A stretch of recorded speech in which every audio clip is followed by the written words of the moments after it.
If you don't know me, my name is Carlin. First of all, I just want to preface this video by saying there probably are going to be some spoilers in the video portion of it. So if you have not played Pokopia or you're in the middle of it and you don't want to see some of the things that end up being unlocked or that you come across, maybe just listen.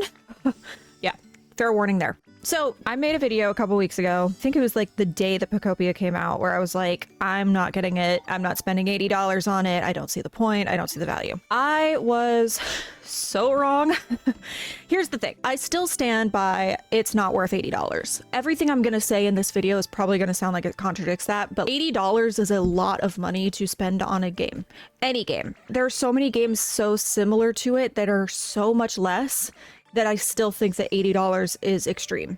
That said, I did not spend $80 on it. I actually received it as a gift for my birthday.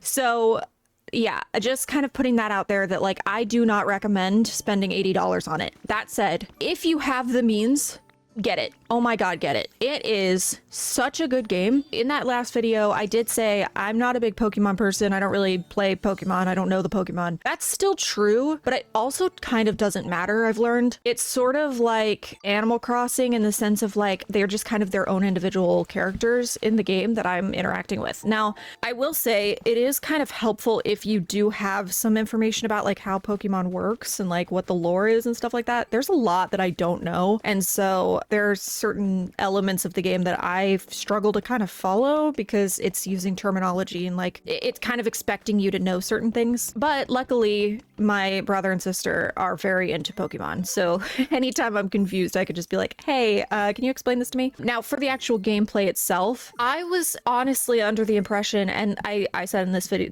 or that last video as well, that I very intentionally did not look up any spoilers. I did not watch any gameplay. I didn't know anything. I went in completely blind. And so I was under the impression, just based on that first trailer, that it was really going to be just like creative, you know, play some blocks, water some crops kind of game. And you're also collecting Pokemon. That's not it at all.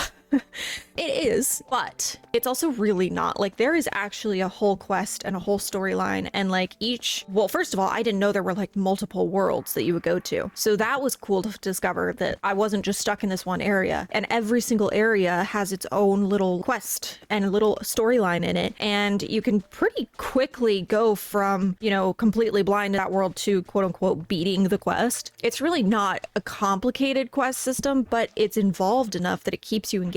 That has been my favorite part of the game so far, is just discovering all the new things. And the other thing is, I've now done 4 of the worlds. I'm still unlocking things. The interesting part is that some of the things that I'm unlocking aren't even part of the main quest. You actually have to go out and find them, and if you don't, you just don't get that thing, which is kind of crazy. I don't want to put any spoilers in the audio part of this video, so if you are just listening, you won't get spoiled. But the video itself does have a few of those things in it, so if you're curious or you know what I'm talking about, you'll see it. In fact, I'm probably going to put it on the screen while I'm saying this. So yeah, that has been really cool that it doesn't feel like the sense of discovery has stopped, despite getting pretty far in the game now. Like I said, I have not looked up a single spoiler or anything, so I have no clue how much further in the game there is. I have no idea. But I'm kind of at the point now where like everything's kind of on a roll, so like I can choose to go to a new world and start a new quest. I can also choose to stay in the old ones and complete little side quests. I can also choose to stay in the first one where I've pretty much done all the side quests and now I'm just decorating. So like there is so much to do and it never stops. If you get bored of one thing, you can just jump to a new thing, which I love. I love. And there's also, I didn't know about this, there's a palette town, which is basically a creative landscape. There's no storyline in that one, but you can find unique Pokemon, you can build habitats, you can do all sorts of things there. And it is just a little isolated space that's like away from everything else, which that's pretty cool. I haven't really explored that too much other than to go and try to unlock some of the Pokemon, but I think it's a really cool way to have like sort of an end game experience if you've already felt like you've done everything.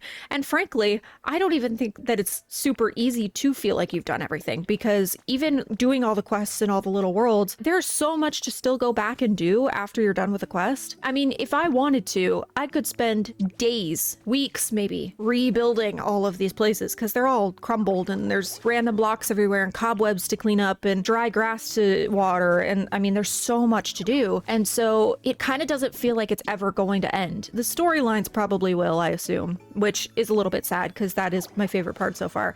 But the fact that I know I could still jump back in and have a billion things to do is awesome and kind of hard to find in games these days. Now, in that video, I did mention that I had heard that there were some like live service type things. There are. I get a stamp every day when I log in for the first time. I get daily quests. I get daily, well, not daily quests even. They're like challenges. So like chop enough wood, that sort of thing.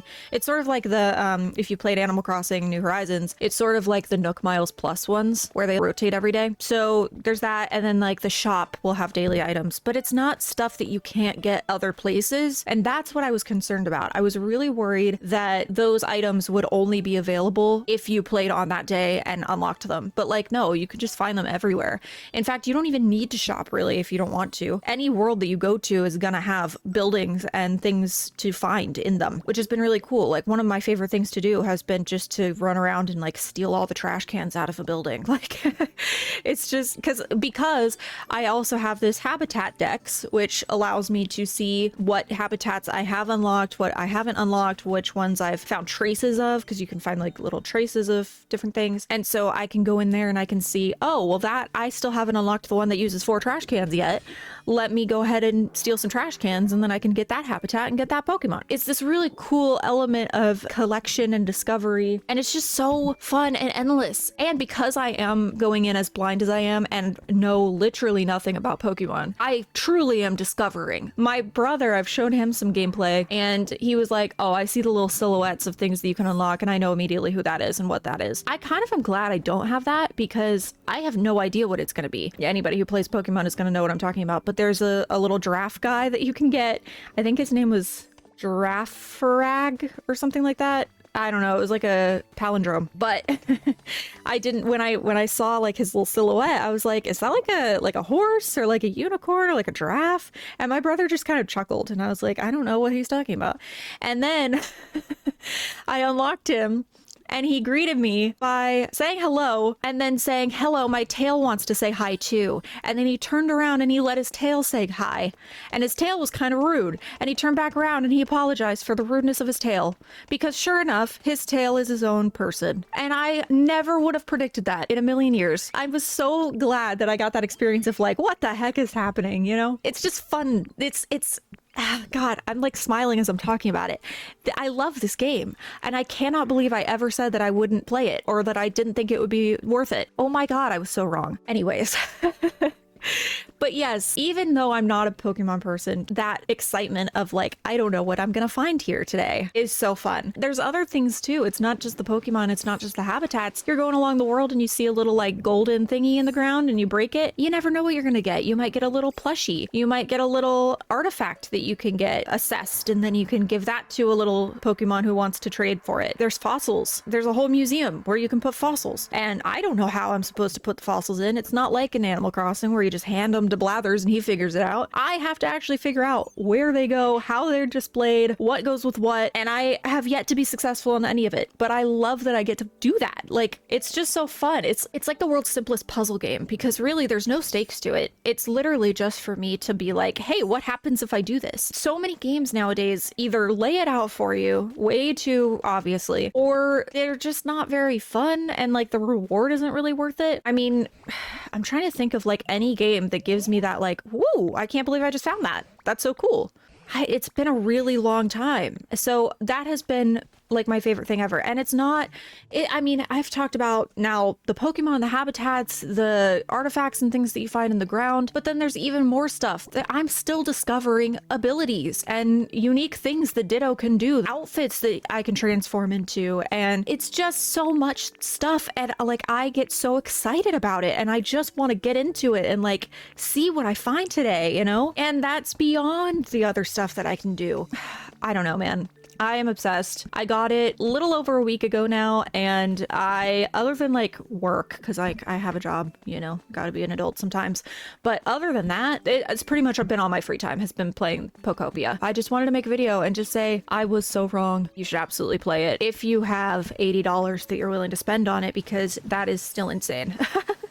A lot of people in my last video did comment and say Nintendo doesn't tend to put their games on sale, which you guys are absolutely right. They really don't. So pretty much if you're willing to spend $80, there's no real like waiting for it to go on sale. I still think $80 is too high, but if you have the means, definitely go for it, because it is so freaking fun. And even when I'm done with the discovering and the exploring and the excitement of all that, I'm still gonna have so much to go back to it for. So this might be my new go-to Nintendo game over Animal Crossing. It used to be Animal Crossing for like years, like since Animal Crossing came out. That was like, if I was opening my Switch at some point, I was gonna open Animal Crossing. And yeah, Pokopia I think has taken over. I kind of don't see myself wanting to go back to Animal Crossing for a while.